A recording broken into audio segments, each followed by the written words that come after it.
satu ini perkembangan teknologi mengalami kemajuan yang sangat pesat, dan dampaknya bisa kita rasakan di kehidupan sehari-hari dalam berbagai bidang, salah satunya pendidikan.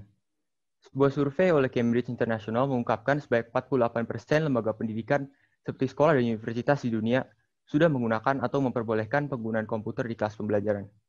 Mungkin sebagian dari kita pernah mengalami mencatat penjelasan guru menggunakan Microsoft Word atau mengumpulkan tugas melalui Google Classroom. Walau keuntungan yang ditawarkan text editor seperti Microsoft Word banyak, mayoritas pelajar masih lebih menyukai sistem kertas dan pena. Sebuah penelitian dari Princeton dan UCLA membuktikan bahwa rincian materi yang diajarkan lebih mudah diingat dan dipahami apabila menulis di atas kertas dibandingkan dengan mengetik. Namun kita juga mengetahui bahwa dokumen kertas sendiri memiliki kelemahannya, seperti sulitnya dibagikan kepada orang lain dan risiko hilang atau rusak yang cukup besar. Saya sendiri sudah tidak ingat berapa kali buku catatan saya rusak atau hilang. Kebanyakan orang melakukan scan ketika ingin membagikan dokumen kertas kepada orang lain. Namun yang jadi masalah adalah proses pemindaian atau scan ini umumnya memakan waktu yang cukup lama dan dapat dikatakan sama sekali tidak efisien. Di sisi lain, teknologi penangkapan gambar juga mengalami perkembangan yang pesat. Penemuan drone mengubah dunia fotografi dan videografi secara sepenuhnya. Sekarang, pengambilan gambar dari berbagai sudut pandang manapun menjadi sesuatu yang memungkinkan. Alhasil, peminat drone semakin banyak dari tahun ke tahun karena biaya produksi dan biaya penjualannya yang juga kian menurun. Pernyataan ini didukung oleh data pertumbuhan industri drone komersial dari 40 juta US dollars dan sekarang mencapai 1 miliar US dollars hanya dalam jangka 5 tahun dari tahun 2012 sampai 2017. Dengan estimasi permintaan yang kuat, industri drone diperkirakan akan mencapai angka 43,1 miliar US dollars di tahun 2024. Dari fakta-fakta tersebut, kami memikirkan sebuah solusi untuk menciptakan sebuah alat yang mampu mengotomatisasikan proses pemindaian dokumen dan terintegrasi dengan fitur drone untuk keperluan hobi. Perkenalkan, Scandro, scanner drone portable pertama di dunia. Scandro akan meningkatkan kualitas hidup para penggunanya dengan cara mempercepat dan mempermudah proses pemindaian dokumen apapun secara otomatis. Jadi, sekarang penggunanya tidak lagi perlu membalikan halaman satu per satu yang kita tahu memakan waktu yang cukup lama. Dengan Scandro, dapat dipastikan waktu berharga penggunanya dapat dialokasikan untuk produktivitas yang maksimal. Perkenalkan, nama saya Stefan Elliot Murdiono, CEO. Nama saya Danendra Pangestu, CFO. Nama saya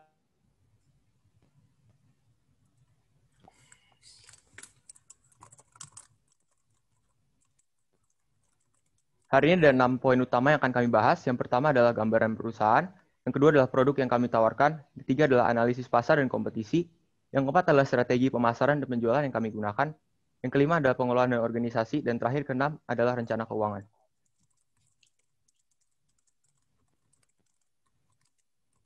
Setiap perusahaan harus memiliki visi dan misi yang jelas. Visi kami sebagai perusahaan adalah menjadi perusahaan penyedia teknologi portable yang berdaya saing dan inovatif dengan memberikan layanan dan solusi yang terbaik serta bernilai tambah bagi pelanggannya. Sedangkan misi kami ada 6, yakni yang pertama, memberikan pelayanan terbaik demi tercapainya kepuasan pelanggan dengan jaminan kualitas dan harga yang kompetitif. Yang kedua adalah meningkatkan keuntungan dan nilai bagi konsumen. Yang ketiga adalah mengoptimalkan penggunaan teknologi yang handal, aman, dan murah. Yang keempat adalah meningkatkan kemampuan dan mengoptimalkan pengelolaan sumber daya manusia yang unggul dan dapat dipercaya. Yang kelima adalah mengembangkan riset yang terpadu, berkesinambungan, dan terarah untuk meningkatkan kompetensi di industri teknologi. Dan terakhir keenam adalah membangun kemitraan strategis dan bersinergi dengan klien maupun partner dengan prinsip saling menguntungkan. berikut adalah 2 produk yang akan kami tawarkan.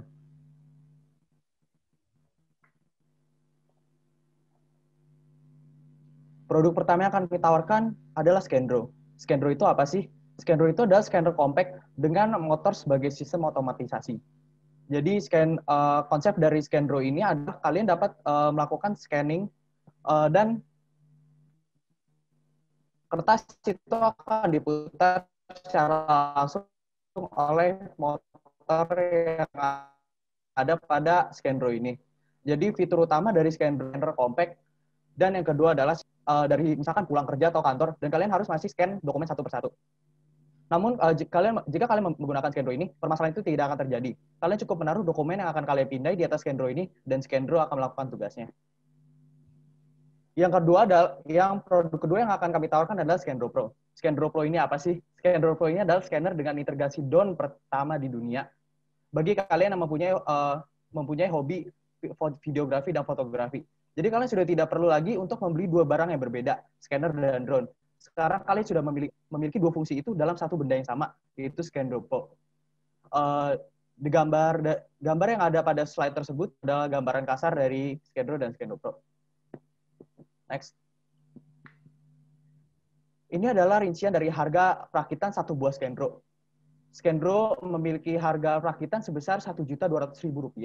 Dan kami akan memasarkan Scanro ini dengan harga Rp4 juta.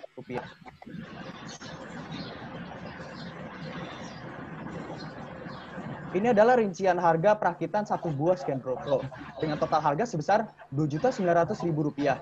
Dan kami akan memasarkan Scanro Pro ini dengan harga Rp500.000.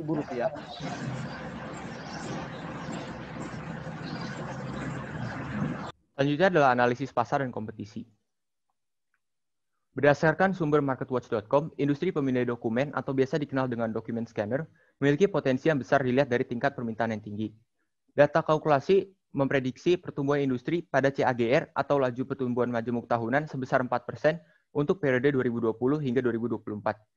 Secara umum ada dua jenis alat pemindai konvensional utama yang sekarang berada di pasaran, yaitu desktop dan portable. Perlu diketahui pula bahwa perusahaan-perusahaan yang terkemuka di industri ini meliputi Avision, Canon, HP, dan lain-lain, dengan Epson yang menduduki posisi paling atas saat ini.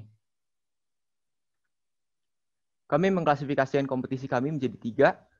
Yang pertama adalah aplikasi pemindai smartphone seperti Cam Scanner, yang kedua adalah produsen scanner konvensional seperti Epson, dan yang ketiga adalah produsen drone komersial seperti DJI. Kelemahan dari aplikasi-aplikasi pemindai smartphone seperti Cam Scanner adalah kualitas gambar yang tergantung pada smartphone, perangkat lunak yang kurang konsisten, dan pelayanan pelanggan yang pada umumnya lemah. Kelebihan yang kami tawarkan dibandingkan dengan aplikasi-aplikasi pemindai smartphone adalah kualitas kamera yang terjamin atau fix, sistem otomatisasi, perangkat yang dapat diandalkan, dan pelayanan pelanggan yang lebih unggul. Untuk kelemahan dari scanner konvensional, baik portable maupun desktop, adalah tidak bisa dibawa kemana-mana dan biaya perawatannya mahal untuk scanner desktop konvensional, dan untuk scanner portable konvensional adalah kompatibilitas dokumen yang terbatas dan efisiensi yang rendah. Dan kelebihan kami di sini adalah portabilitas dan mobilitas, biaya perawatan rendah, kompatibilitas dokumen yang tinggi, dan efisiensi yang tinggi. Yang terakhir untuk perusahaan drone seperti DJI, di mana kelemahannya utamanya adalah harga jual yang sangat mahal dan fungsi yang hanya terbatas sebagai drone. Kelebihan yang kami tawarkan di sini adalah harga yang lebih sesuai dan multifungsionalitas. Berikut adalah ringkasan analisis perbandingan Scanro dengan kompetisinya pada beberapa aspek. Skala angka di kanan menunjukkan tingkat kepentingan bagi pelanggan ideal kami. Target market kami mencakup semua gender, usia 15 hingga 35 tahun. Secara khusus yang berhadapan dengan dokumen untuk dipindai sebagai bagian dari pekerjaan sehari-hari, seperti pelajar, penulis, arsitek, seniman, dan lain-lain. Target market kami adalah kalangan menengah ke atas secara ekonomi yang lebih mementingkan solusi dan manfaat yang diberikan ketimbang harga dan biaya produk itu sendiri. Berikut adalah analisis SWOT kami, di mana kekuatan dari Scanro terletak pada inovasi produk, kualitas tinggi, dan fitur yang unggul. Beberapa kelemahan kami adalah reputasi dan brand awareness yang akan kami atasi dengan strategi marketing yang agresif, serta diferensiasi produk, di mana produk kami saat ini cukup terbatas pilihannya. Peluang kami adalah penguasaan pangsa pasar pemindai portable, di mana secara spesifik belum ada produk pesaing yang menawarkan fitur sama. Dan ancaman kami adalah regulasi penerbangan drone di daerah dan lokasi-lokasi tertentu. Berikut adalah strategi promosi dan penjualan dari Scanro ini. Kami akan menggunakan strategi aggressive approach untuk pemasaran kami, agar brand kami yang belum dikenal ini akan lebih dikenal oleh kalangan luas. Kami akan ada 3 alur utama dalam pemasaran kami. Alur yang pertama adalah electronic advertising. Kenapa kami memilih electronic advertising ini? Karena menurut kami ini adalah cara yang paling tepat untuk menjangkau semua target market kami yang sesuai. Seperti contohnya kalau orang yang di Instagram itu mencari-cari tentang sepatu, maka dia akan diberikan promosi sepatu oleh Instagram. Kami akan memberi electronic advertising ini pada 4, yaitu pertama Instagram Ads, Google Ads, Facebook Ads, dan YouTube Ads. Kenapa kami menggunakan ini? Karena menurut kami ini adalah 4 media sosial yang paling sering diakses oleh orang-orang. Yang kedua adalah kami akan melakukan search engine optimization. Kami akan melakukan content marketing, yang artinya kami akan memberikan konten-konten baru dan menarik pada situs kami, yang mungkin akan dilihat oleh search engine seperti Google, dan akhirnya Google akan memberikan referensi jika ada orang yang mencari mengenai kata-kata yang relevan dengan produk Skandro atau Skandro Pro ini. Yang ketiga, kami juga menghadirkan Skandro dan Skandro Pro ini di trade show atau pameran perdagangan dan konvensi teknologi tahunan. Kenapa kami melakukan ini? Agar semua yang datang ke konvensi teknologi itu dapat datang, melihat secara fisik, dan mendapatkan informasi sebanyak-banyaknya mengenai produk yang kami jual, yaitu Skandro. Next.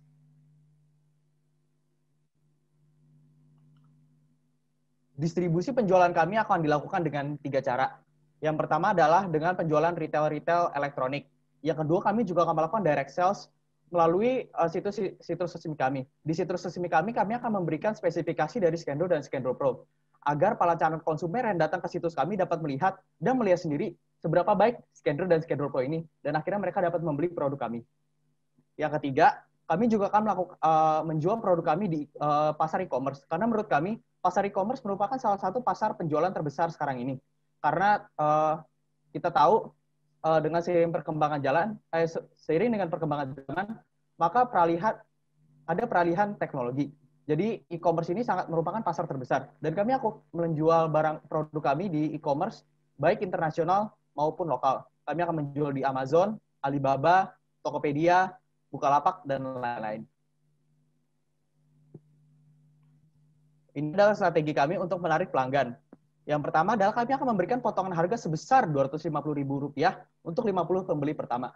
Yang kedua, kami juga akan memberikan t-shirt merchandise gratis untuk pelanggan yang memberikan rujukan atau referral untuk menggunakan produk Skandro ini. Kami bukan hanya ingin memajukan produk kami, namun kami juga ingin membangun trust antara kami dengan konsumen kami, agar konsumen kami dapat bukan hanya puas dengan produk yang kami jual, namun juga pelayanan yang kami berikan.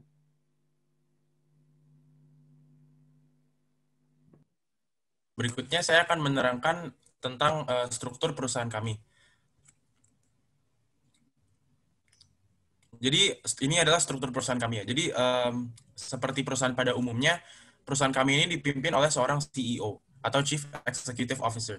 Chief Executive Officer ini bertugas untuk mengambil keputusan-keputusan penting di dalam perusahaan dan juga menjadi titik komunikasi tertinggi di dalam perusahaan kami ini. Chief Executive Officer didampingi oleh CFO dan COO. CFO ini adalah Chief Financial Officer. Dia orang yang bertanggung jawab atas keputusan finansial yang diambil atas nama perusahaan ini dan juga menjaga kesehatan dan stabilitas perusahaan ini secara finansial. CEO adalah Chief Operating Officer yang bertanggung jawab atas keputusan mengenai aktivitas-aktivitas operasional sehari-hari maupun the bigger picture di perusahaan kami ini. Ada juga Sales Department, Purchasing Department, Research and Development Department, Human Resources Department, dan Marketing Department. Serta itu kami juga mempunyai beberapa konsultan untuk make sure bahwa perusahaan kami berada di jalan yang benar. Oke, ini adalah objektif departemen masing-masing ya. Jadi di sales departemen itu tujuannya itu meningkatkan penjualan dan ketertarikan publik terhadap produk yang kita jual. Untuk marketing, meningkatkan pengunjung web sebanyak 50%. Seperti yang diterangkan Alexander tadi, web merupakan salah satu jalur utama kita dalam mempromosikan barang ini. Dan untuk purchasing, menjaga ketersediaan dan stabilitas pasokan material. Untuk human resources, tujuannya adalah menjaga kualitas pegawai dan karyawan serta aktivitas operasional. Jadi ini untuk menjamin bahwa kualitas karyawan dan pegawai kita mencapai ekspektasi dan standar yang perusahaan kami harapkan. Research and Development Department itu menciptakan aplikasi seluler sebagai sumber pengembangan produk dan juga untuk mendapatkan feedback dari konsumen untuk meningkatkan produk kita ke depannya lagi. Oke, yang terakhir ini adalah rencana keuangan kami. Kami akan memulai dengan income statement projection atau proyeksi laporan laba rugi. Jadi di sini kami mengambil net income percentage atau persentase pemasukan total. Bisa dilihat di tahun pertama saja kami sudah bisa mengambil untung sebanyak 32%, 34% di tahun kedua, 38% di tahun ketiga, 40% di tahun keempat, dan 36% di tahun kelima. Ini berarti bisa dilihat di antara tahun pertama dan tahun keempat itu kenaikannya konsisten ya, sekitar 2-4% per tahun. Ini artinya perusahaan kami dapat menghasilkan untung secara konsisten tahun ke tahun. Nah, kenapa di tahun terakhir ini turun? Akan saya jelaskan di slide selanjutnya. Di akhir tahun kelima kami juga memprediksi bahwa total net income akan mencapai 154 miliar rupiah. Ini adalah revenue to expenses kami atau pendapatan terhadap pengeluaran. Pengeluaran di sini sudah termasuk biaya operasional, COGS atau biaya produksi, dan juga buruh. Jadi bisa dilihat revenue kami di tahun pertama mencapai 27,5 miliar dan peak-nya itu 136 miliar di tahun keempat. Sedangkan expenses-nya mulai dari sekitar 18,5 miliar dan peak-nya ada di 75,5 miliar di tahun keempat juga. Nah, kenapa mengalami penurunan di tahun kelima? Karena kami akan mengalokasikan dana dari revenue tahun-tahun sebelumnya untuk di tim research and development untuk pengembangan produk penerus Skendro dan Skendro Pro ini. Jadi unit yang kami produksi menurun, hence kenapa revenue juga menurun. Ini adalah break-even point analysis atau titik impas. Bisa dilihat bahwa kami sudah mencapai titik impas di akhir tahun pertama. Ini artinya di akhir tahun pertama biaya revenue kami sudah cukup untuk setidaknya membiayai biaya cost kami. Jadi revenue-nya sudah bisa menutupi biaya cost kami setelah tahun pertama.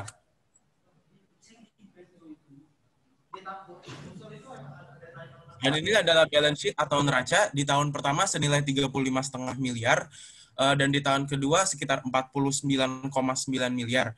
Nah, di tahun pertama dan tahun kedua kami mengutang di bank sebanyak 10 miliar dan investor sebanyak 2 miliar. Di tahun kedua secara spesifik kami mengutang kepada pemegang saham atau owner sebanyak 6 miliar karena kenaikan biaya operasional. Di tahun ketiga kami sudah bisa melunasi utang investor dan utang pemegang saham. Namun hanya beberapa utang bank saja. Nah, di tahun keempat dan kelima kami sudah tidak mempunyai utang dalam bentuk apapun karena biaya revenue kami sudah cukup untuk membiayai bisnis kita secara mandiri ke depannya. Ini adalah cash flow kami. Bisa dilihat bahwa grafiknya sangat-sangat mirip dengan grafik-grafik sebelumnya ya. Kenaikan secara konsisten antara tahun pertama dan tahun kedua, lompatan tinggi antara tahun ketiga dan tahun keempat. Lalu sedikit penurunan antara tahun keempat dan tahun kelima. Nah, cash flow-nya itu mulai dari 20,5 miliar rupiah. By the way, yang kiri itu unitnya miliar rupiah. Dan peak-nya pada tahun keempat mencapai 115 miliar. Ini artinya cash flow dan finansial kami sangat bergantung pada revenue yang akan kami hasilkan. Kami yakin dengan strategi marketing yang agresif kita dapat menjual unit produksi yang kita harapkan. Terima kasih telah menyaksikan presentasi bisnis plan kami. Skendro, hidup jangan dipersulit. Terima kasih, kami akan menerima pertanyaan. Terima kasih. Keren banget nih kayaknya nih, drone sama scan. Gimana nih, dari para dewan juri, ada komentar atau pertanyaan yang mau disampaikan? Boleh banget, langsung open mic aja.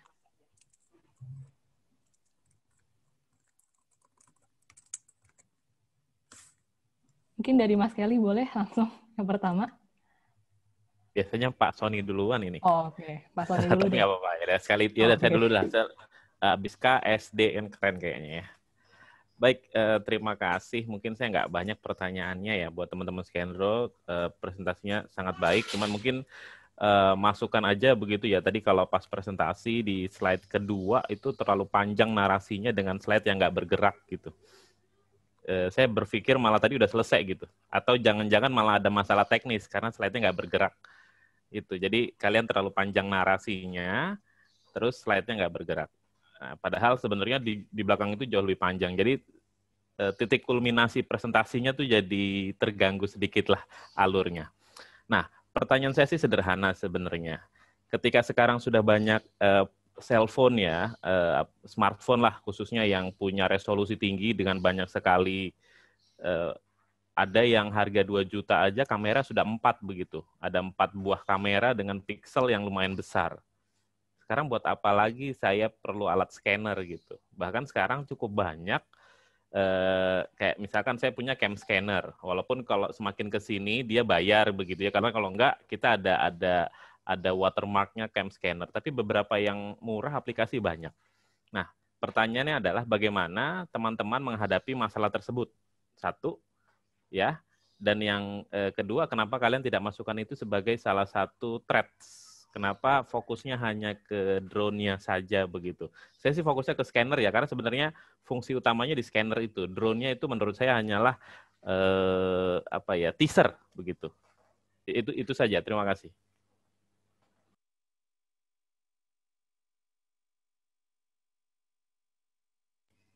Ini mau ditampung atau dijawab terlebih dahulu, moderator? Boleh langsung dijawab aja. Oke, terima kasih atas pertanyaannya Dewan Juri. Sekarang saya akan mencoba menjawab pertanyaan itu.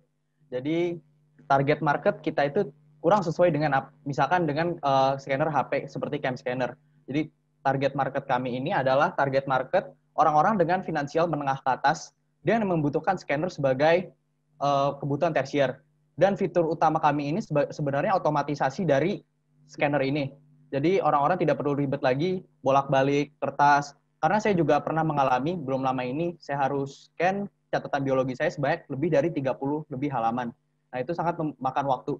Saya membutuhkan waktu kurang lebih 5 menit. Namun dengan menggunakan Scanro ini saya cukup menaruh ini di atas Scanro dan saya tinggalkan kertas saya itu dan Scanro akan melakukan tugasnya. Jadi intinya adalah fitur yang kami jual itu adalah mengenai sistem otomatisasi dan mengenai cam scanner itu karena target market kami ini kurang sesuai dengan target market dari cam scanner. Seperti itu. Dan untuk menambahkan sedikit bahwa sebenarnya keunggulan utama kami lagi adalah kami mengoffer optimisasi scanner untuk jumlah yang cukup banyak, buku tulis atau notes misalnya. Ini juga bisa berguna buat profesi-profesi yang butuh scanner buat nge-scan penulisnya biar nggak hilang gitu kan. Kertas daya rusaknya sangat tinggi ya, sangat gampang rusak gitu. Ini bisa berguna misalnya buat penulis atau arsitek. Yang drone juga bisa buat misalkan fotografer atau arsitek juga bisa, dan profesi-profesi independen yang membutuhkan scanner sebagai bagian pekerjaannya. Oke, terima kasih. Silakan mungkin Pak Sony. Baik, terima kasih untuk kelompok Scanro. Menarik idenya. Saya membayangkan bahwa alat ini akan digunakan di masa depan dan akan sangat membantu untuk para siswa, mahasiswa, dan juga pebisnis. This is a good idea. Cuman ada beberapa hal yang ingin saya konfirmasi. Yang pertama, salah satu yang ditonjolkan oleh Scanro, tadi kalau dibandingkan dengan scanner, kemudian dibandingkan dengan yang lain, bicara tentang pelayanan pelanggan. Benar ya? Nah, pertanyaan saya adalah, kenapa kalian memasukkan pelayanan pelanggan menjadi hal yang unik, hal yang menjadi keunggulan daya saing Scanro? Apakah iya pelayanan pelanggan untuk alat seperti ini dibutuhkan dan juga merupakan menjadi faktor yang dicari oleh konsumennya? Itu satu, tentang pelayanan pelanggan. Pertanyaan saya yang kedua terkait dengan harga. Tadi harganya kalau nggak salah sekitar 4 jutaan ya untuk yang alat ini. Kembali lagi saya selalu berkaca kepada segmen ya. Tadi segmennya sekitar 15-16 tahun mulai dari segmen itu. Ya kan?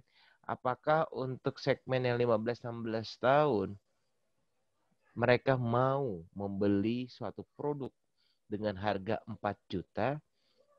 Cukup mahal ya, karena 4 juta itu bisa beli HP yang bagus, bisa beli buat yang lain, dan juga mungkin ada yang lebih prioritas gitu. Dari segi nilai 4 juta.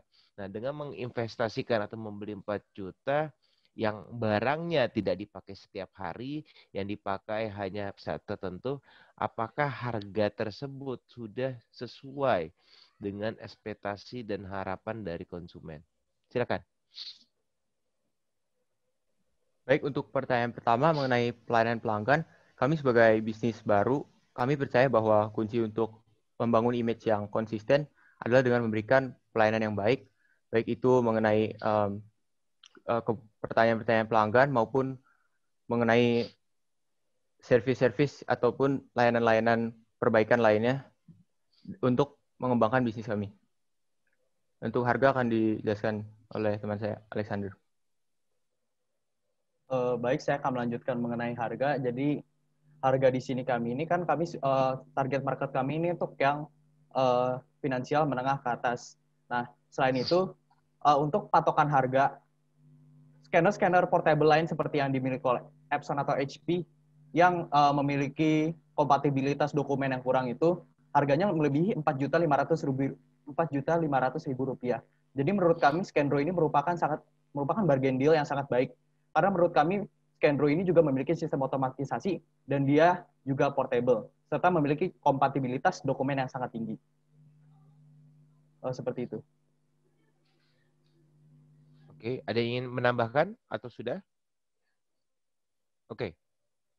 Kalau tidak ada yang menambahkan, saya ingin melanjuti tadi pertanyaan pertama. Kamu bilang bahwa setiap bisnis butuh, apalagi bisnis pertama, butuh service yang memuaskan. Yes, I agree with that. Tapi memang kalau kita tahu semua bisnis, nggak ada bisnis yang nggak butuh service. Nggak ada bisnis yang nggak butuh pelayanan gitu kan. Karena ketika kita memulai menjual produk, maka orang akan mencari pelayanan yang ramah gitu. Kalau pelayanan yang nggak ramah pasti nggak dibeli, ya kan? Nah, pertanyaannya adalah, kembali lagi tadi, belum terjawab pertanyaan saya, apakah iya faktor pelayanan itu menjadi salah satu faktor yang memutuskan orang, saya beli produk ini. Kenapa? Karena pelayanannya memuaskan. Karena pelayanan pelanggannya ramah. Karena pelayanan pelangganannya mudah dijangkau. Apakah itu menjadi salah satu faktor sehingga orang memutuskan membeli ini dalam industri office stationery misalnya? Silakan. Pertama-tama kalau untuk berkaitan dengan penggunaan, target kami ini bukan untuk perkantoran atau perumahan, tapi lebih ke untuk pengguna individual. Dan untuk pelayanan pelanggan, kami masih memang percaya bahwa pelayanan pelanggan merupakan sesuatu yang penting. Seperti Cam Scanner, atas dasar observasi kami, Cam Scanner memiliki pelayanan yang tidak terlalu baik karena memang harganya gratis. Untuk mendapatkan berbagai pelayanan dan fitur-fitur yang berkaitan dengan customer service dibutuhkan biaya sebesar $300. Oke, baik. Terima kasih dari tim Scandro. Selanjutnya silakan Ibu Dewi.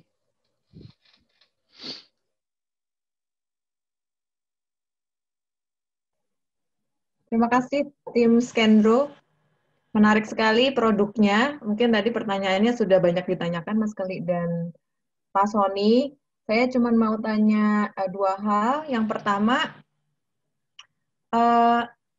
kalau dengar tagline kalian, saya membayangkan bahwa produk ini akan mudah dibawa kemana-mana, gitu ya. Jadi boleh nggak dijelaskan lebih lagi gitu ya terkait fitur produknya? Apakah memang betul akhirnya nanti produk ini bisa dibawa kemana-mana? Kalau ini kan kalau kita bandingkan dengan HP kan berarti HP bisa dibawa kemana-mana gitu ya. Kalau saya ke perpustakaan dan sebagainya bisa dengan mudah saya lipat, kemudian saya bawa kemana-mana. Nah, apakah produk ini didesain juga untuk bisa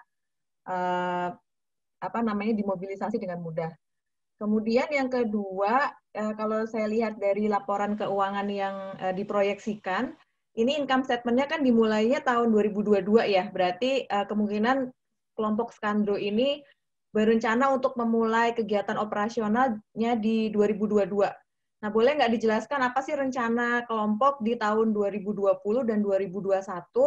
Kemudian pasti di 2020 dan 2021 kan belum ada belum ada cash in gitu ya. Tapi pasti ada aktivitas-aktivitas yang harus dilakukan. Nah, kira-kira gimana caranya kelompok mengatasi kebutuhan pendanaan sebelum benar-benar bisa melakukan penjualan di tahun 2022?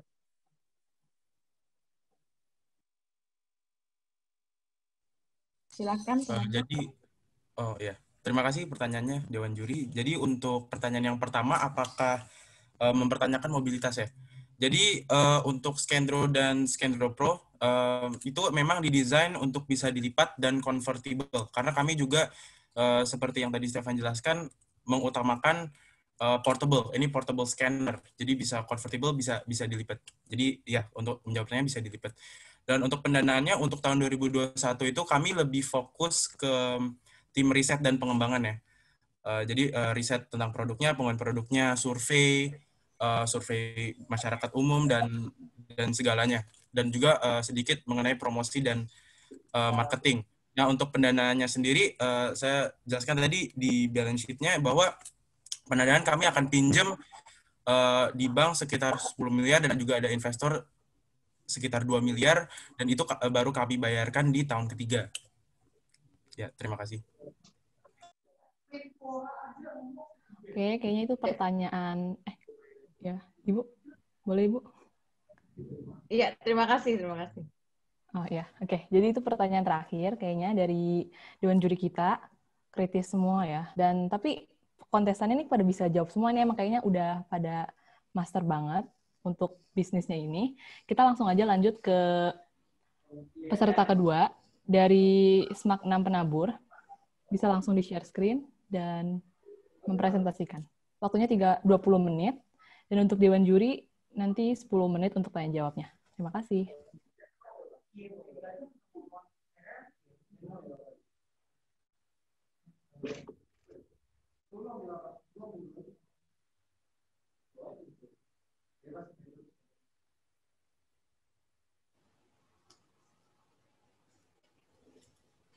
Baik, selamat pagi menjelang siang para hadirin sekalian, terutama para Dewan Juri yang saya hormati dan teman-teman yang saya kasihi. Pertama-tama, saya ingin memberikan salam dulu nih untuk menyemangati kita semua. Salam sukses semuanya. Perkenalkan, kami dari SMA Kristen 6 Penabur. Kali ini ingin mempresentasikan sekaligus memberitahu seputar rancangan ide usaha kami, yang kami beri nama RITS, Startup Business Assistant. Next slide.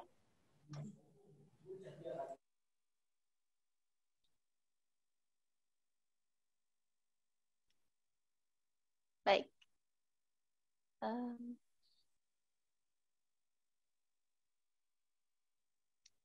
Baik. Pada mulanya itu, usaha ini dilatar belakangi oleh situasi terkini, yang tak lain lagi itu wabah pandemi virus corona. Nah, menyebar luasnya wabah ini hingga ke Indonesia tidak menutup kemungkinan bagi masyarakatnya yang kehilangan pekerjaan. Terutama dalam upaya pencegahan wabah COVID-19, yaitu protokol kesehatan yang mengharuskan masyarakatnya itu dirumahkan atau istilahnya stay at home. Nah, hal ini dapat memicu masyarakat untuk mulai berpikir secara abstrak atau kalau kata kasarnya itu menghayal atau menghalu gitu ya.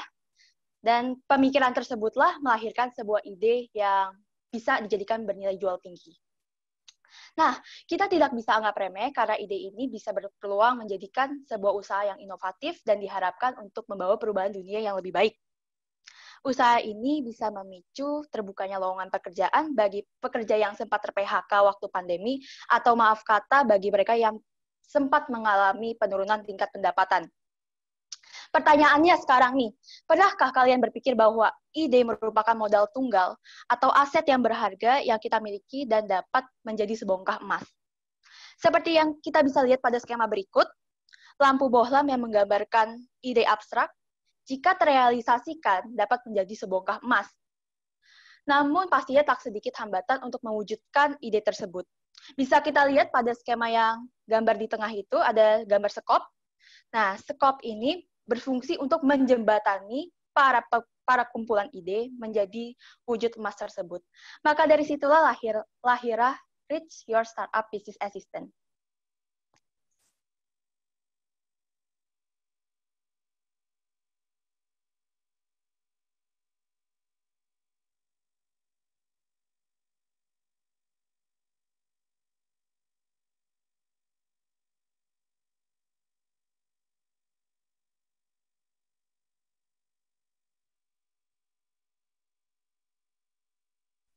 Ya, bisa tolong di next slide-nya. Ya. So, what are we? Untuk lebih diperjelas, RITS merupakan sebuah wadah bagi pemilik ide atau biasa disebut sebagai idea man untuk memasang ide-ide abstrak yang berpeluang menjadi sebuah usaha Selain itu, kehadiran kami di sini berperan sebagai media perantara bagi para investor untuk menanamkan modal pada ide-ide usaha yang menarik dan berpotensi untuk meraih keuntungan. Next.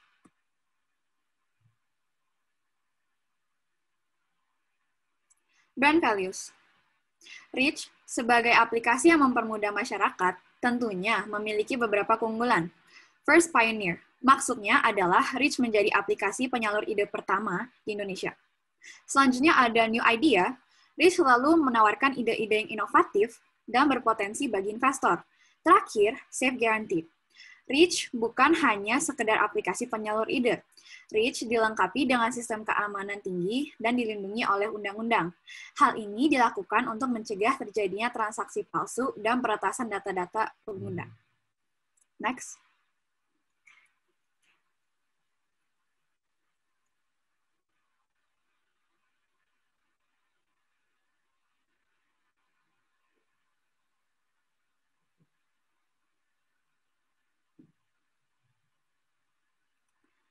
Saya bersama rekan-rekan tim sengaja merancang aplikasi ini dengan tujuan untuk menjadi media perantara bagi ideaman dan investor.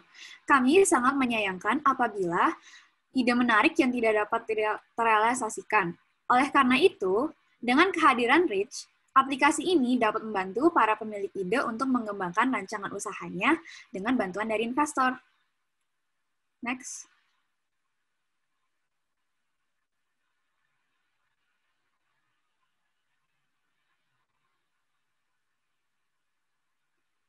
Reach menawarkan banyak manfaat bagi para penggunanya. Reach menyumbangkan inovasi-inovasi baru yang sebelumnya tidak ditemukan di dalam masyarakat. Kemudian, Reach menghasilkan barang atau jasa yang tentunya diciptakan untuk membantu kepentingan orang banyak dan untuk membantu memenuhi kebutuhan masyarakat. Next.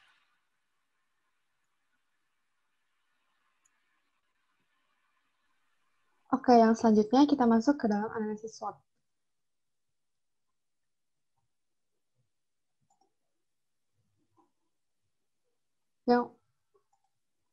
Yang pertama ini strength. Oke, jadi apa sih kelebihan dari Reach ini? Yang pertama, Reach ini merupakan sebagai penyedia ide. Sebagai penyedia ide ini pasti sebenarnya pengusaha-pengusaha di luar sana itu membutuhkan ide untuk menjalankan usaha dan juga membuka usaha. Kemudian yang kedua, Reach ini menyediakan kebutuhan ide yang disusun secara simpel dan mudah untuk diakses. Kemudian yang selanjutnya, Reach ini menggunakan media interaktif agar dapat menarik perhatian konsumen. Dan lalu yang selanjutnya itu riset terupdate. Maksudnya dari riset terupdate ini, Reach ini selalu melakukan riset dan pengembangan aplikasi setiap waktu agar dapat meningkatkan kenyamanan para penggunanya.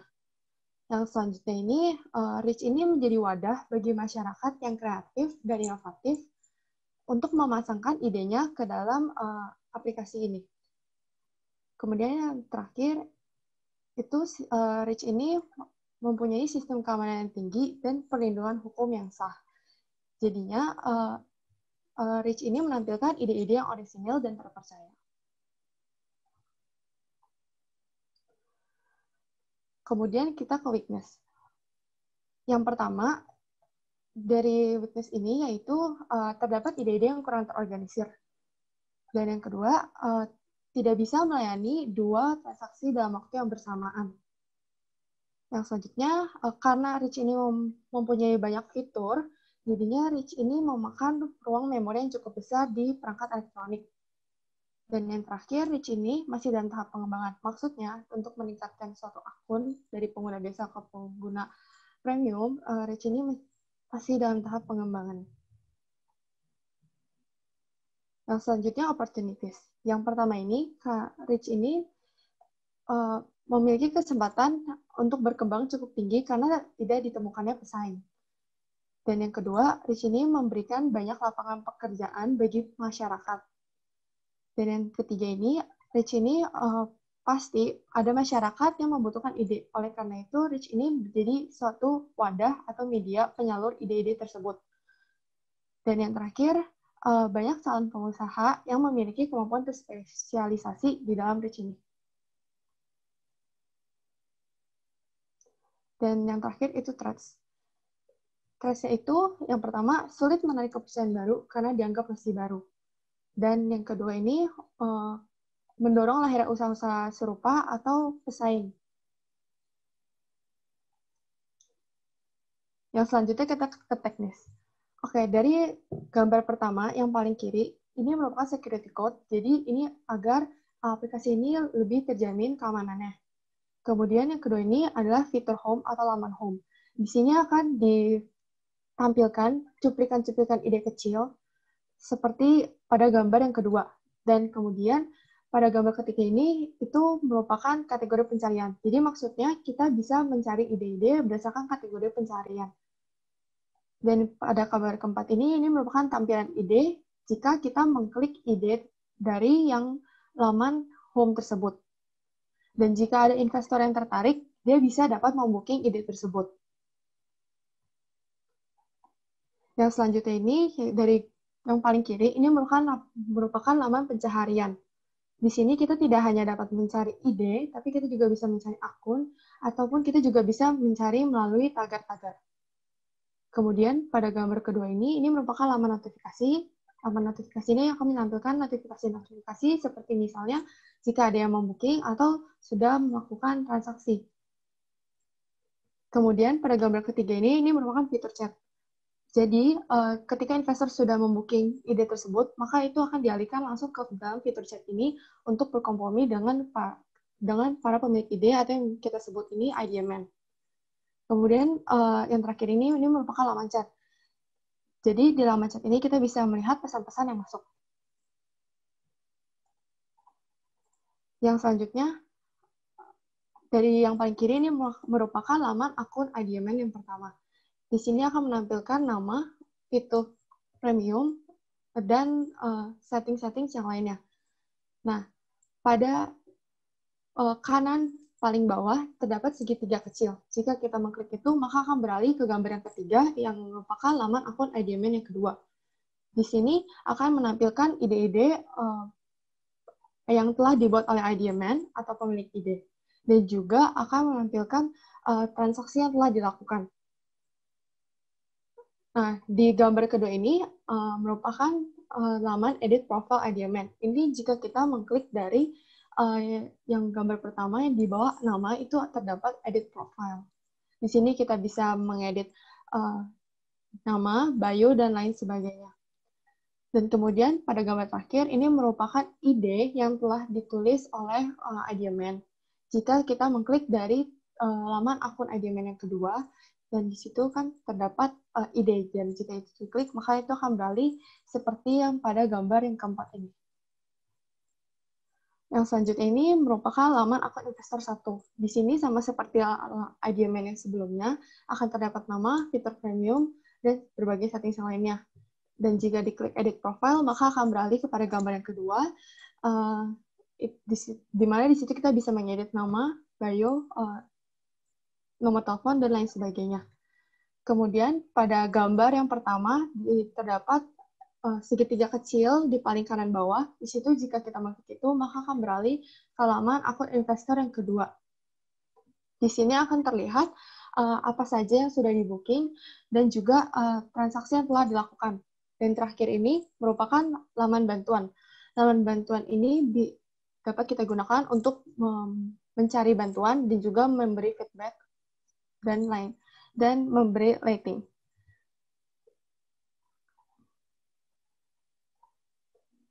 Baik, untuk target berikut adalah target market kita.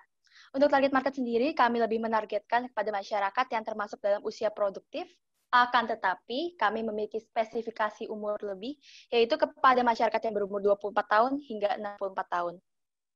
Next.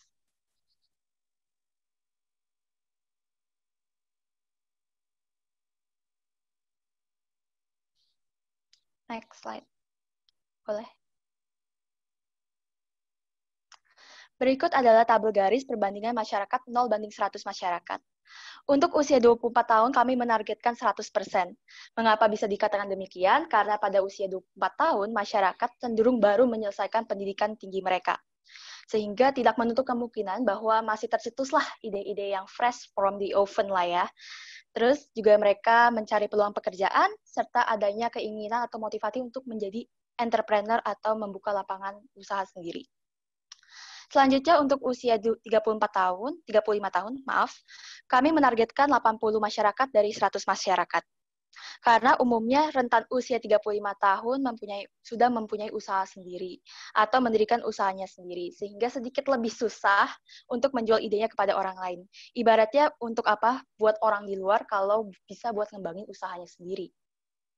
Selanjutnya untuk usia 45 tahun, kami kurang begitu menargetkan, hanya sekitar 65%, karena usia seperti ini sedang diambang mau pensiun atau mau lanjut produktif nih. Dan ide-idenya biasa kurang dianggap inovatif atau sebagian kalangan masyarakat seperti itu. Selanjutnya untuk usia 55 tahun ada peningkatan dari 65% menuju 75%. Karena pada umumnya mereka sudah pensiun dan otomatis memiliki pengalaman pekerjaan yang lebih banyak. Dari sinilah mereka bisa dianggap sebagai menjadi guru atau mentor bagi anak muda zaman sekarang. Dan ide atau petuahnya itu tidak bisa kita anggap remeh. Justru sebaliknya, ide mereka sangat bermanfaat jika jika diwujudkan ke depannya. Selanjutnya untuk usia 64 tahun, pada usia segini sudah diambang akhir usia produktif. Jadi kita hanya bisa berharap lebih kecil, sekitar 55%. Next.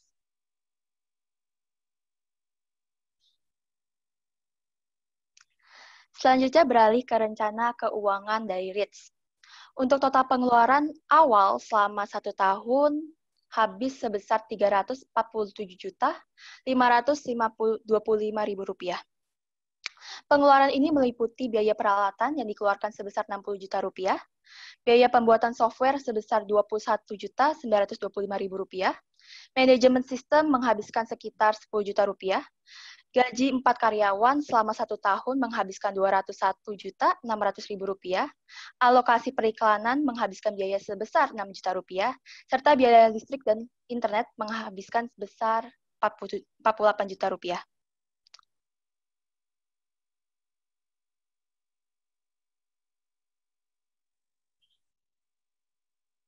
Untuk rencana keuangan kedua meliputi biaya pendapatan serta beban operasional. Untuk pendapatannya sendiri, kami mendapatkan pendapatan dari AdSense sebesar Rp50 juta, kemudian fee project yang dipotong 25% dari transaksi setiap IdeaMan, itu sebesar Rp500 juta, sehingga totalnya sebesar Rp550 juta. Untuk beban operasionalnya meliputi beban gaji yang habis sebesar Rp201.600.000, beban iklan sebesar Rp6 juta, beban listrik dan internet sebesar Rp48 juta, sehingga total beban sebesar Rp255.600.000. Dari kesimpulan berikut menghasilkan laba bersih sebesar Rp294.400.000. Investor akan mendapatkan balik modal sekitar 1,5 tahun atau sekitar 18 bulan, dan potensi laba akan berkembang seiring perkembangan tren yang berlaku.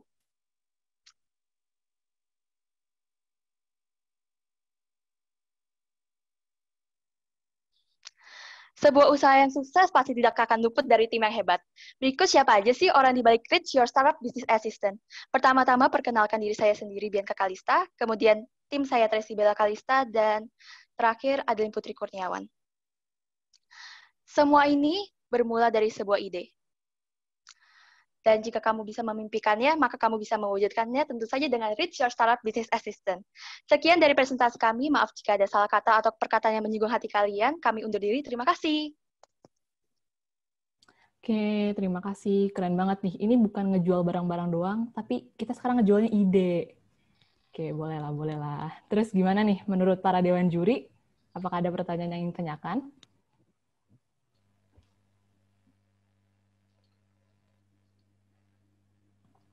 Pak Sony mungkin?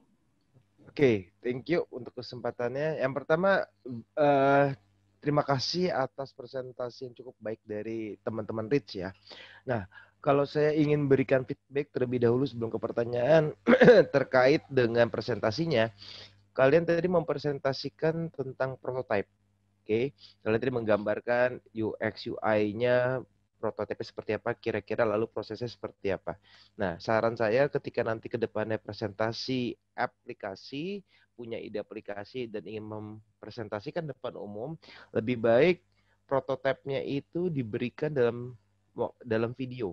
Jadi mungkin kalian bisa take video selama 2 menit atau 3 menit, kemudian dari video itu kalian jelaskan. Jadi misalnya kayak gini, saya misalnya punya kertas gitu, terus di sini ada gambar tampilannya, terus jadi dicopot-copot gitu. Jadi ini kertasnya, kemudian ketika klik play maka jadi seperti ini. Ketika klik next jadi seperti ini. Jadi gitu. Jadi visualnya lebih terlihat ketika teman-teman nanti bikin prototipe. Jadi juga orang bisa membayangkan bagaimana proses dan keribetannya. Apakah ribet mengakses aplikasinya atau aplikasinya cukup nyaman, cukup mudah digunakan dan lain sebagainya gitu. Karena tadi kalau teman-teman cuma menampilkan gambar-gambar saja, itu tidak cukup terbayangkan oleh audiens ketika presentasi. Itu masukan saja dari sisi presentasi ya. Oke, kemudian pertanyaan. Saya punya pertanyaan tentang bisnis ini kan sebenarnya sudah cukup banyak di dunia, bahkan di Indonesia juga sudah cukup banyak bisnis seperti ini. Jadi kalau tadi teman-teman kalau mengatakan bahwa belum ada kompetitor, justru saya kaget loh, kok belum ada kompetitor. Pada sepengetahuan saya, bisnis ini kalian mengumpulkan para pemilik ide di satu wadah aplikasi, kemudian nanti orang yang mau invest juga masuk ke aplikasi yang sama gitu kan. Ini kalau kita bicara skema bisnisnya seperti crowdfunding gitu. Oke, nah teman-teman kalau mau mengetahui dan menganalisa siapa sih yang pemain aplikasi crowdfunding di Indonesia gitu, cukup banyak. Ada yang bentuknya web, ada yang bentuknya aplikasi. Teman-teman mungkin bisa melihat koalase.com, kemudian teman-teman juga bisa melihat akseleran.com, kitabisa.com, kemudian Ayu Peduli, ada Gandeng Tangan dan lain sebagainya. Cukup banyak di Indonesia gitu, baik yang bentuknya aplikasi maupun bentuknya web. Nah, pertanyaan saya adalah apa pembeda Rich dengan bisnis yang sudah ada saat ini? Apa sih bedanya gitu? Kenapa saya harus menggunakan Rich untuk melakukan investasi? Seandainya saya investor. Dan kalau saya sebagai pemilik ide, kenapa saya harus masukin ide saya ke Rich? Kenapa nggak ke kitabisa.com atau ke Gandeng Tangan dan lain sebagainya? Apa sih pembeda dari Rich? Apa yang ditawarkan dan keunikan dari Rich yang tidak dimiliki oleh kompetitor yang sudah eksis saat ini? Itu pertanyaan pertama. Pertanyaan yang kedua, saya ingin lebih detail mendapatkan penjelasan tentang penentuan fee-nya. Oke, kalian kan dapat uangnya dari fee ya, dari hasil transaksi, dari hasil uang yang masuk. Nah, saya ingin tahu bagaimana kalian menentukan besaran fee yang kalian kalian ambil, kalian charge kepada investor maupun pemilik ide. Oke, silakan dua pertanyaan itu. Yang pertama pembeda, yang kedua reason atau dasar dalam penentuan fee. Silakan. Oke, sebelumnya terima kasih untuk pertanyaannya. Saya akan menjawab untuk pertanyaan yang pertama, apa sih keunikannya dan apa pembedanya. Jadi Rich ini merupakan media di mana kita bisa menaruh ide dan investor bisa membeli ide tersebut. Gitu kan. Jadi sebagai pembedanya itu saat ini maksudnya Rich itu merupakan media yang hanya bisa naruh ide. Jadi tentunya kan pasti di luar sana banyak orang yang membutuhkan ide. Seperti misalnya untuk membuka usaha ataupun menjalankan usaha untuk proyek selanjutnya, pasti mereka butuh ide. Oleh karena itu, mereka bisa mencari ide tersebut di sini. Itulah keunikan Rich. Dan untuk pertanyaan kedua, berapa besaran fee-nya akan dijelaskan oleh teman saya. Silakan.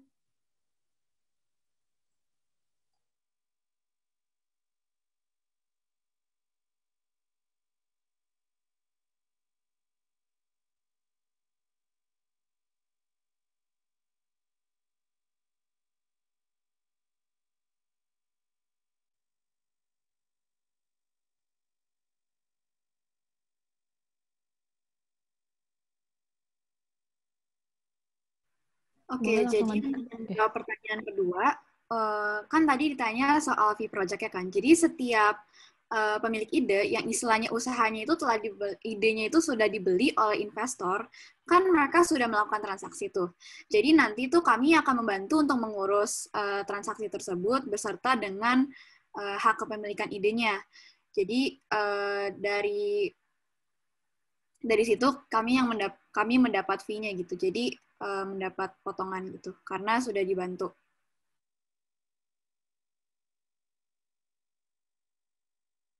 Baik, saya mau nambahin terkait yang pertanyaan nomor pertama itu.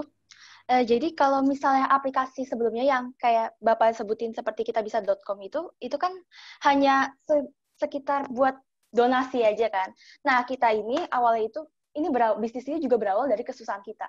Kita susah untuk mencari ide, mendapatkan ide itu sangat susah. Pokoknya sudah banyak banget deh aplikasi di luar sana yang sudah mendukung semua pekerjaan manusia seperti itu.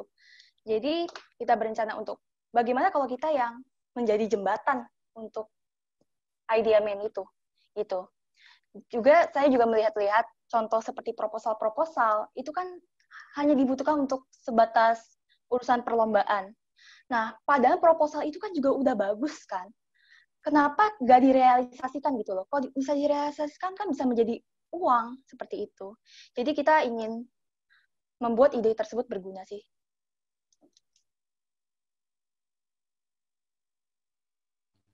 Oke, terima kasih kelompok atas jawabannya. Silakan Ibu Dewi atau Mas Kli. Nah, kayaknya saya duluan ya. Bu Dewi kan bagian hilir tuh bagian keuangan tuh, nanti harus hati-hati nih teman-teman. Ya, kalau saya mungkin melanjutkan dari Pak Sony ya, teman-teman semua yang di kelompok Rich.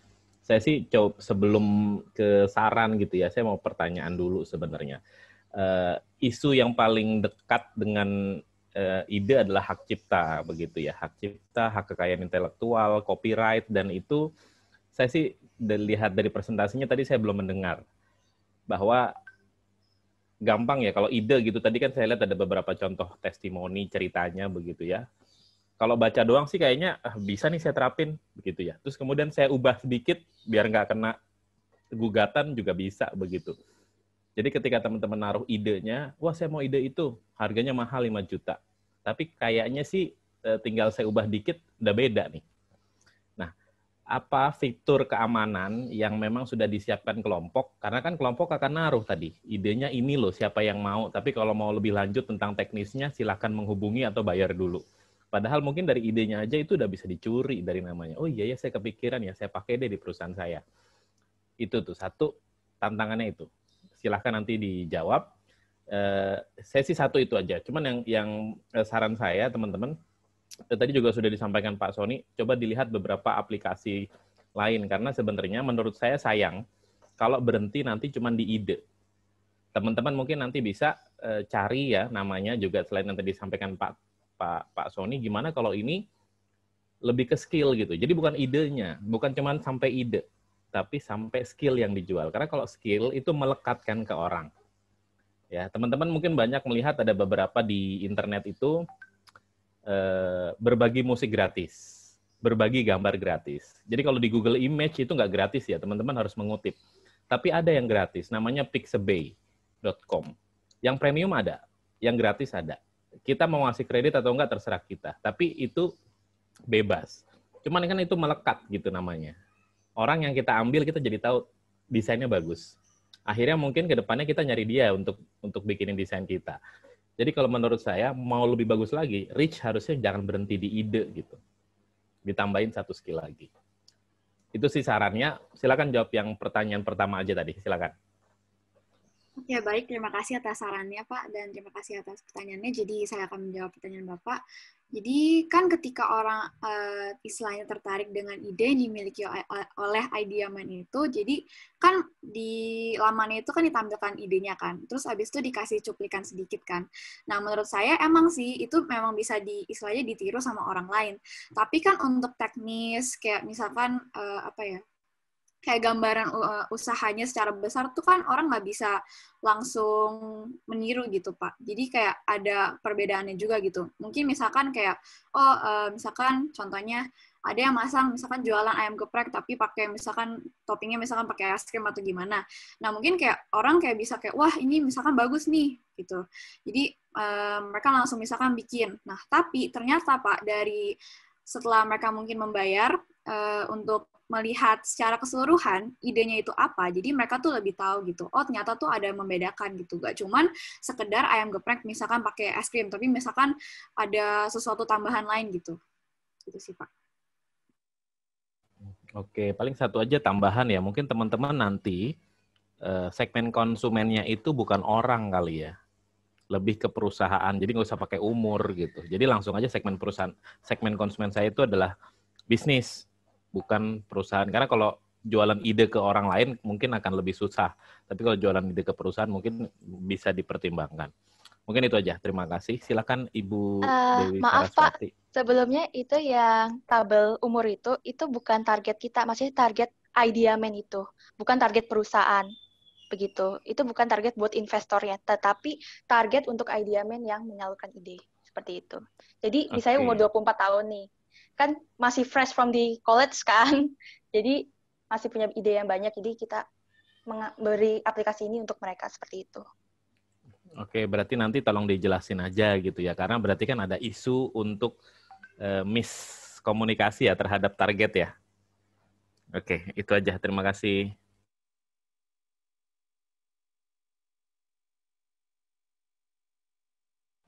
Oke, Ibu Dewi, mungkin ada sedikit komentar. Oke, kayaknya saya waktu baca paper ini ada salah pengertian gitu ya. Jadi saya pikir tadinya ini adalah aplikasi yang menengahi orang-orang yang punya ide, tapi kemudian orang-orang ini tidak punya dana. Nah, dengan aplikasi ini, mereka yang orang-orang yang punya ide dan membutuhkan dana ini kemudian mencari investor yang bersedia untuk mendanai ide bisnis itu supaya ide bisnis itu terlaksana oleh si pemilik ide, gitu ya. Tapi ternyata ini adalah menjual ide, jadi ini sisi satunya adalah orang-orang yang punya ide, kemudian menjual idenya di aplikasi tersebut, gitu ya. Kemudian nanti dibeli oleh orang-orang yang pengen berbisnis, gitu ya, pengen berbisnis, kemudian dia akan menggunakan ide yang sudah dipost di aplikasi tersebut. Nah ini tolong dikonfirmasi ya, yang mana nih sebenarnya yang sesuai gitu ya. Kemudian yang kedua, seperti kata Mas Kelly, saya suka sekali dengan angka-angka rupiah gitu. Kalian kan klaim di sini bahwa memproyeksikan 500 juta fee. Nah 500 juta fee itu kalau saya baca dari 25% dari nilai transaksi gitu ya, 25% dari nilai transaksi. Nah sebenarnya yang sudah terbayang oleh kelompok ini tuh dari berapa banyak transaksi, karena 500 juta itu kan lumayan besar gitu ya. Kemudian bagaimana kemudian si pemilik ide itu menetapkan harga dari idenya gitu ya, karena kan nanti akhirnya fee-nya itu muncul dari minat investor untuk membayar ide bisnis tersebut. Ya, jadi bagaimana kemudian mekanisme penetapan harga idenya gitu? Apakah itu hasil negosiasi dari si pemilik ide dengan si orang yang berniat untuk membeli ide atau bagaimana? Mungkin itu pertanyaan dari saya. Nah, kemudian satu lagi, ini teman-teman kan baru menghitung biaya development ya buat aplikasi. Nah, kira-kira untuk memulai bisnis kalian ini butuh pendanaan berapa dan akan digunakan untuk apa saja? Terima kasih.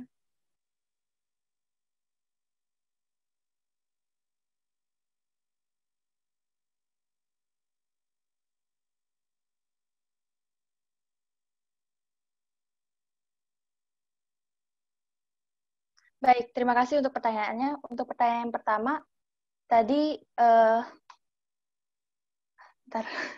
maaf Bu, pertanyaan pertama apa? Mohon maaf. Iya, jadi tolong dikonfirmasi gitu. Sebenarnya aplikasi ini itu bagaimana ya mekanismenya? Apakah mekanismenya itu adalah orang yang punya ide, kemudian dia mau menjalankan ide ini tapi nggak punya pendanaan, gitu ya, sehingga dia masuk ke dalam aplikasi ini untuk mencari pendanaan dari investor. Mungkin itu dugaan saya yang pertama. Atau sebenarnya ini tuh adalah aplikasi yang hanya menampung ide, kemudian idenya itu ibaratnya dibeli putus oleh para investornya. Nah, kalau memang itu idenya dibeli putus oleh orang-orang yang berminat untuk berusaha tapi cari ide, kemudian bagaimana mekanisme harganya gitu ya, sehingga kalian bisa tetapkan revenue kalian itu adalah 500 juta gitu.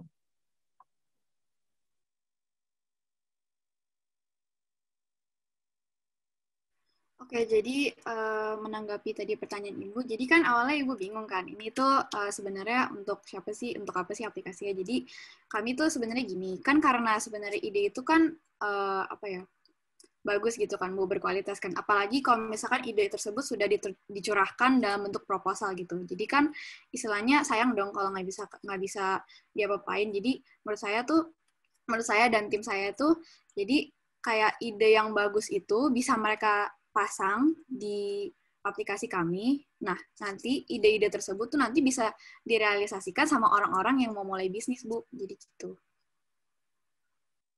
Jadi jual putus ide bisnisnya ya, jual putus Atau idenya ya. juga bisa seperti ini, Bu. Juga bisa seperti ini. Misalnya ada orang sebenarnya punya ide nih, bagus, proyek bagus gitu.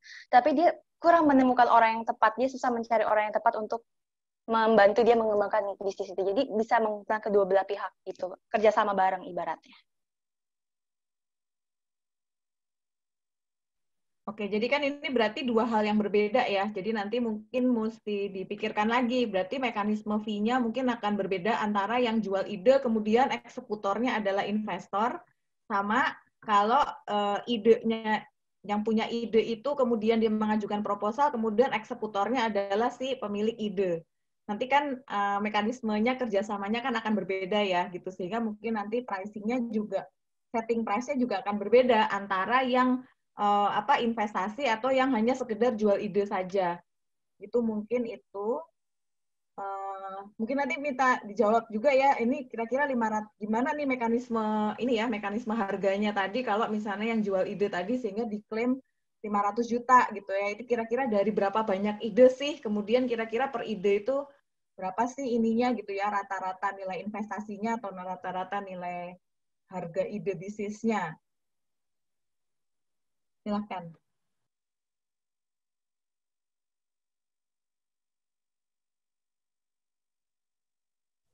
Oke, terima kasih untuk pertanyaannya. Jadi, si ini diambil dari yang seperti yang tadi udah disebutkan, dari gaji, sistem, dan lain sebagainya, dan juga ditambah dengan software. Software ini seperti yang kita tulis di proposal, itu totalnya menjadi 21 juta.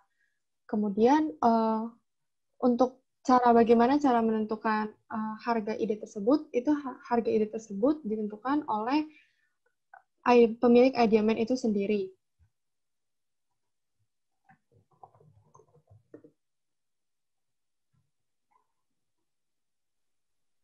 Berarti nanti mungkin ada mekanisme negosiasi ya, di dalam ada fitur negosiasi mungkin ya di dalam aplikasinya kalian ya. Ya, jadi ketika investor itu sudah membooking ide tersebut, maka akan langsung dialihkan ke dalam fitur chat. Di dalam fitur chat tersebut, kan sebelumnya di lampiran ide tersebut hanya dituliskan skema kecil dari ide pemilik ide tersebut. Hanya ide kecil. Nah, kemudian mereka akan melakukan negosiasi di fitur chat tersebut. Nah, jika investor tersebut sudah deal dengan pemilik ide, maka investor itu bisa melanjutkan ke selanjutnya, yaitu ke transaksi untuk membeli. Oke, terima kasih. Oke, berarti semua pertanyaannya udah terjawab ya.